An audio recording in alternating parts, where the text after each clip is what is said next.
जय हिंद। आप सभी का मेरे डिफेंस चैनल पे स्वागत है। तो आज के डिफेंस अपडेट वीडियो में हम 3 सबसे महत्वपूर्ण टॉपिक के बारे में डिस्कशन करने वाले हैं। तो जो वीडियो की पहली अपडेट है वो इंडिया यूएस को लेकर आ रही है। तो आप सभी को पता होगा कि हमारे prime minister Shri Narendra Modi America की विजिट के ऊपर जाने वाले हैं। तो इस विजिट में 2 सबसे महत्वपूर्ण टॉपिक हैं, एक है जेट इंजन की डील और दूसरा है नाटो प्लस ग्रुप। तो इन दोनों के बारे में 1 बाय 1 डिटेल से डिस्कशन करने वाले हैं। इसके अलावा जो वीडियो की नेक्स्ट अपडेट है वो LCA तेजस फाइटर जेट के एक्सपोर्ट को लेकर आ रही है और अन्य कई सारे डिफेंस एक्सपोर्ट को लेकर भी आ रही है। इसके अलावा वीडियो की तीसरी और आखिरी अपडेट इंडियन नेवी की ओर से आ रही है। तो मेरे एक व्यूअर ने पूछा था कि क्या भारतीय नौसेना को तीसरा एयरक्राफ्ट कैरियर खरीदना चाहिए या सबमरीन के ऊपर ज़्यादा फोकस करना चाहिए, और इन दोनों में से भारतीय नौसेना के लिए महत्वपूर्ण कौन सा है। तो इन तीनों ही टॉपिक के बारे में 1 बाय 1 डिटेल से डिस्कशन करने वाला हूँ। अगर आप मेरे डिफेंस चैनल पर नए हैं तो प्लीज़ मेरे डिफेंस चैनल को सब्सक्राइब करें, बेल आइकन दबाना ना भूलें और कमेंट सेक्शन में जय हिंद जय भारत ज़रूर लिखेगा। और इसके अलावा अगर आपको मेरे डिफेंस के रिलेटेड कंटेंट अच्छा लगता है तो मेरे वीडियो को लाइक भी कर सकते हैं, और आपको डिफेंस के रिलेटेड कोई भी क्वेश्चन हो तो आप अपना क्वेश्चन कमेंट सेक्शन में ज़रूर लिखेगा, जिसका आंसर मैं अपने आने वाले वीडियो में दे दूंगा। तो आज के डिफेंस अपडेट वीडियो को शुरू करते हैं। फिलहाल जो हमारा पड़ोसी दुश्मन देश है यानी कि चाइना, उसने अपने पूरी तरह से सुर बदल लिए हैं। तो चाइना का जो ग्लोबल टाइम है वो पहले हमेशा भारत के लिए सिर्फ सहेली उगला करता था, पर अभी फिलहाल उनके द्वारा भी सुर बदले गए हैं। तो उन्होंने भारत के जो पार्लियामेंट है उसकी तारीफ की है। उसके बाद उन्होंने अपना असली मुद्दा बताया है कि भारत को जो वेस्टर्न कंट्री और यूएस है उसके इन्फ्लुएंस में नहीं आना चाहिए और भारत को चाइना के साथ दोस्ती बढ़ानी चाहिए, ऐसा कह रहे हैं चाइना का ग्लोबल टाइम। ऐसा तो क्या हो गया जिसकी वजह से जो ग्लोबल टाइम भारत के खिलाफ सिर्फ जहरी उगला करता था वो भी फिलहाल मीठे बोल बोल रहा है।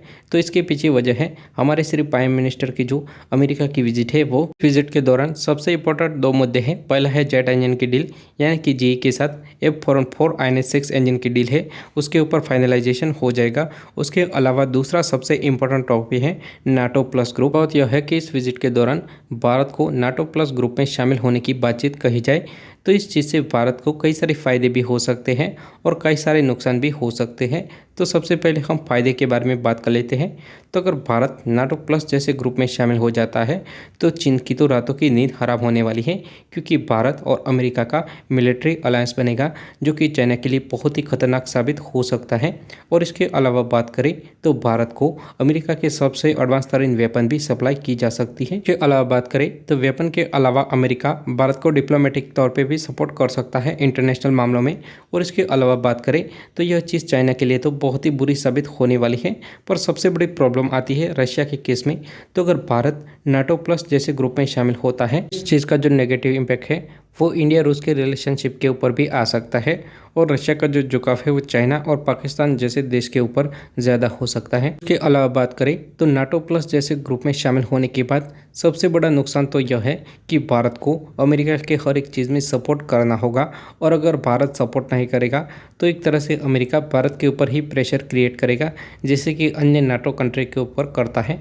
तो एक तरह से बात करें तो भारत ऐसे ग्रुप में शामिल होता है तो भारत को कई सारे फायदे भी हो सकते हैं, जिनमें एडवांस तरीन वेपन और इसके अलावा अमेरिका का सपोर्ट भी मिल सकता है। और इसका नेगेटिव इम्पैक्ट यह आएगा कि भारत और उसका जो रिलेशनशिप है वो बिगड़ सकता है। और इसके अलावा बात करें तो अमेरिका को हर एक चीज़ में हमको सपोर्ट करना होगा। इसके अलावा बात करें तो भारत अगर नाटो प्लस जैसे ग्रुप में शामिल हो जाता है तो भारत को सबसे बड़ा एडवांटेज तो चाइना के अगेंस्ट में ही मिलने वाला है, क्योंकि अभी फिलहाल रशिया यूक्रेन वॉर में बिजी है। इसके अलावा बात करें तो अभी फिलहाल पूरे नाटो और जो नाटो प्लस कंट्री हैं उनका फोकस सिर्फ चाइना है।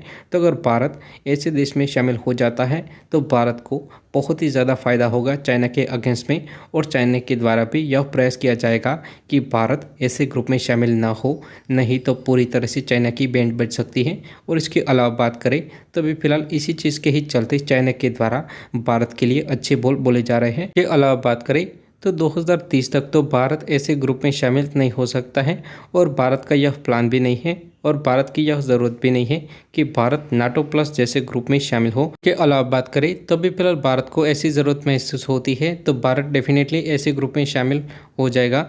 पर अभी फ़िलहाल भारत को बिल्कुल ही ऐसी ज़रूरत नहीं है और भारत अपने दम पे ही किसी भी दुश्मन को हराने की काबिलियत रखता है। और रही बात एडवांस तरीन वेपन की, तो वह भारत को मिलते रहते हैं और भारत अपने दम पे भी एडवांस तरीन वेपनों को डेवलप करता है।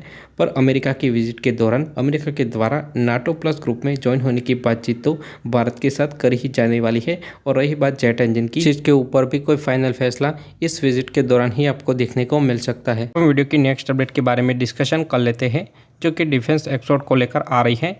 तो पिछले कई सालों से भारत का जो डिफेंस एक्सपोर्ट है वो लगातार बढ़ते जा रहा है। तो अभी फिलहाल ऐसी अपडेट सामने आ रही है कि जो बोत्सवाना कंट्री है वो LCA तेजस को खरीदने के लिए बातचीत भारत के साथ कर रहा है। इसके अलावा बात करें तो बोत्सवाना कई सारे चेंजेस LCA तेजस में करवाना चाहता है। तो ओवरऑल बात करें तो अगर LCA तेजस की यह डिफेंस डील साइन हो जाती है तो LCA तेजस को अपना पहला डिफेंस एक्सपोर्ट ऑर्डर मिल सकता है। तो इससे पहले भी 2 रेस से तेजस को बाहर होना पड़ा है। पहले मलेशिया के टेंडर में से साउथ कोरिया की F-50 के द्वारा, और इसके अलावा अभी फिलहाल ऐसी अपडेट सामने आ रही है कि अर्जेंटीना के टेंडर में से भी LCA तेजस को बाहर होना पड़ सकता है, क्योंकि चाइना के द्वारा जो जंग फाइटर है उसको ऑफर किया गया है, वह भी चीप प्राइस के ऊपर।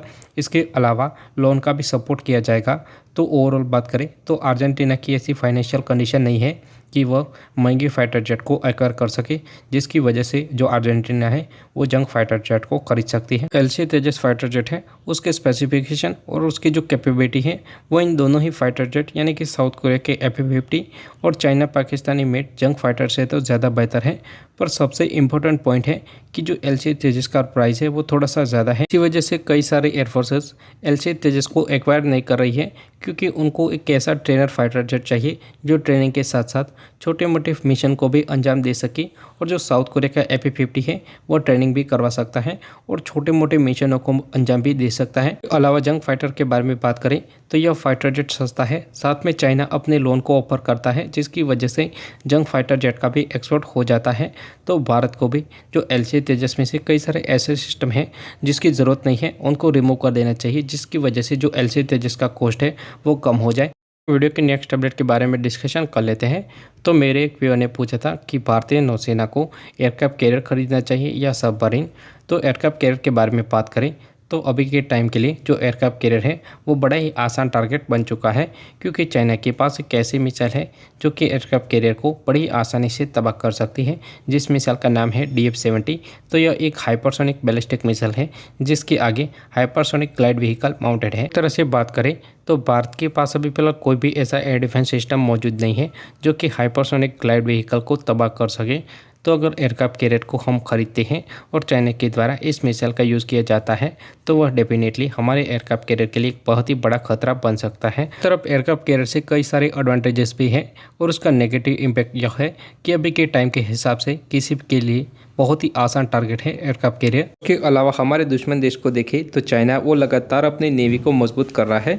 तो अभी फिलहाल भारत को अपनी नौसेना में ज़्यादा से ज़्यादा सबमरीनों को इंडक्ट करना चाहिए, जिसकी वजह से एक तरह से चाइनीज़ नेवी को काउंटर किया जा सके। क्योंकि अभी फिलहाल हम एयरक्राफ्ट कैरियर को इंडक्ट करेंगे तो एक बड़े अमाउंट में पैसा भी खर्च होगा।